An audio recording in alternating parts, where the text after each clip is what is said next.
দায়িত্ব পালনকালে প্রসিকিউশন টিমের কোনো দুর্নীতি বরদাস্ত করা হবে না। অভিযোগ পেলে কঠোর ব্যবস্থা নেওয়া হবে বলে জানিয়েছেন ট্রাইব্যুনালের নতুন চিফ প্রসিকিউটর আমিনুল ইসলাম। মঙ্গলবার দুপুরে আন্তর্জাতিক অপরাধ ট্রাইব্যুনালে কর্মদিবসের প্রথম দিনে তিনি আরও বলেন, বিচারের মাধ্যমে নিরপরাধ কাউকে হয়রানি নয়, বরং অপরাধীকে টার্গেট করে বিচার পরিচালনা করা হবে।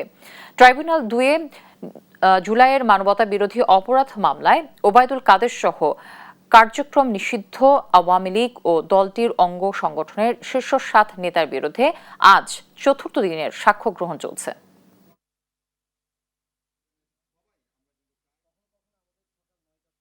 আমার দায়িত্ব পালনকালে এই ট্রাইব্যুনালে আমি, আমার কোনো প্রসিকিউটর বা ট্রাইব্যুনালে জড়িত অন্য কেউ কোনো ধরনের করাপশনে জড়িত থাকলে তার বিরুদ্ধে কঠোর আইনগত ব্যবস্থা নেওয়া হবে।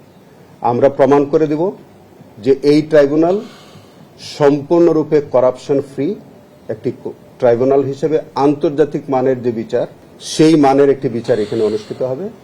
এখানে বিচারের বাইরে অন্য কোনো আলোচনা আমরা প্রশ্রয় দেব না।